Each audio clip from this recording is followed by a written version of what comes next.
Biar bisa bandingin 5 tahun pemakaian aja EV atau bensin. Nah, ini bahas soal komentar di status sebelah ya Kak ya. Jadi bahas soal karisma lebih mending daripada motor listrik. Oke. 5 tahun kita sebut aja karisma itu di harga 10 juta udah oke. Itu pasarannya karisma kalau di Jogja 8 jutaan tahun 2005-an plus perbaikan reparasi bla bla bla 10 juta. EV 10 juta itu nggak dapat yang bisa menyaingi kekuatan karisma, tanjakan, jauhnya jarak, dan nilai ekonomis. Paling tidak dia di harga 14 juta. 14 juta itu kita bisa beli Polytron Fox R bekas PT PLN biasanya. Nah, ini dari harga aja. Dari harga udah enggak lebih mahal EV. Polytron Fox R 14 juta itu range-nya 100 kilo. Klaimnya ya, biasanya realnya di 50 km. Dengan speed paling rendah. Kalau bensin 10 juta katakanlah dia dapat speed terendah ya terendah 70 km per jam lah. Itu bisa lebih dari 100 kilo. Oke, ini dari harga aja udah enggak ini mas. Bensin EV 5 tahun ke depan kemudian bensin dia bagaimana? Tetap oke-oke aja. EV 5 tahun ke depan. Yang perlu diperhatikan kaki-kaki, rangka, baterai.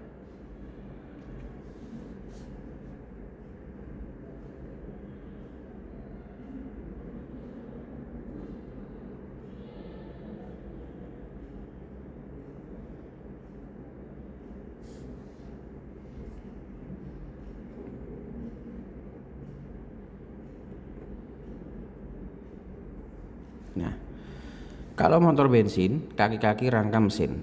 Ini sebut karisma ya, bukan kita bandingin dengan motor bensin yang keren-keren kayak PCX yang udah full elektrik, bukan. Karena kasusnya di sini karisma. Kemudian EV, kaki-kaki rangka baterai dinamo atau BLDC ini pasti sejelek apapun EV, serendah apapun EV ini wajib ada. Nah, yang pertama kaki-kaki sama. Rangka ini jelas beda. Jadi mas, kalau misalnya EV dengan rangka yang bagus itu setahu saya hanya beberapa aja. Rata-rata rangkanya lebih tipis. Dan klaimnya adalah karena motor listrik itu didesain ringan dan kuat katanya. Tapi sejauh ini motor listrik dengan rangka terkuat bisa lebih dari 5 tahun kondisi nggak keropos, nggak patah, minim silikat. Itu setahu saya Polytron Fox R yang sudah dijamin sama gesit. Oke, rangka. Mesin bensin selama 5 tahun oke nggak? Oke aja selama dia ganti olinya rutin. Ganti oli nggak usah mahal-mahal. Kebutuhannya ya oli mesin 50.000. Motor saya nggak dapat. Ini nggak ada. Tapi ada yang harus diperhatikan yaitu baterai.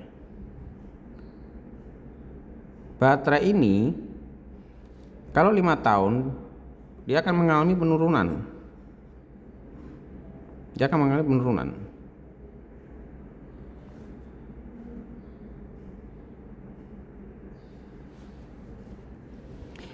Bisa dengan taktik partial charging biar posisi baterai dari tahun ke-1 pembelian baru sampai tahun ke-5 bisa tetap bagus.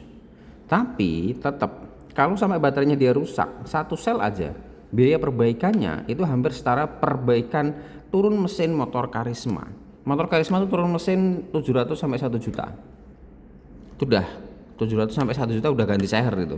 Tapi kalau EV 700 sampai 1 juta cuma buat check up-nya aja. Saya kalau servis motor listrik karena baterainya itu rusak itu untuk 72 volt di atas 30 ampere baterai pack itu saya biaya servisnya 1 juta. Kenapa kok mahal banget? Ini 72 volt 30 ampere, itu baterainya banyak mas. Jadi kalau sampai baterainya drop, berarti kita harus cek satu-satu baterainya mana yang rusak, baterai mana yang bermasalah. Itu semua harus dicek satu persatu secara detail, dan panjang banget, bisa sampai 1 minggu lebih untuk ngeceknya. Nah, 1 juta itu pun juga belum termasuk baterai BMS-nya. Ternyata oh rusak, BMS-nya rusak. Oh, dia posisi selnya sekian, ada 2 sel yang rusak. Nah, belum termasuk itu. Dan ini juga tidak bisa menjamin dia rusak di tahun kelima. Bisa juga dia rusak di tahun kedua, tahun ketiga, keempat. Karena apa? Kita nggak tahu kelistrikan itu bisa kenapa-kenapa karena faktor yang tidak kita ketahui. Contoh, oh ternyata dia kecepatan air konslet karena soketnya ada rembes dikit air, itu bisa. Atau BMS-nya malfunction sehingga ngerusak baterai, overcharge, gelembung banyak baterai, bisa. Banyak probabilitas yang kita sendiri nggak bisa memastikan karena Indonesia adalah daerah tropis mas. Indonesia daerah panas, itu yang susah.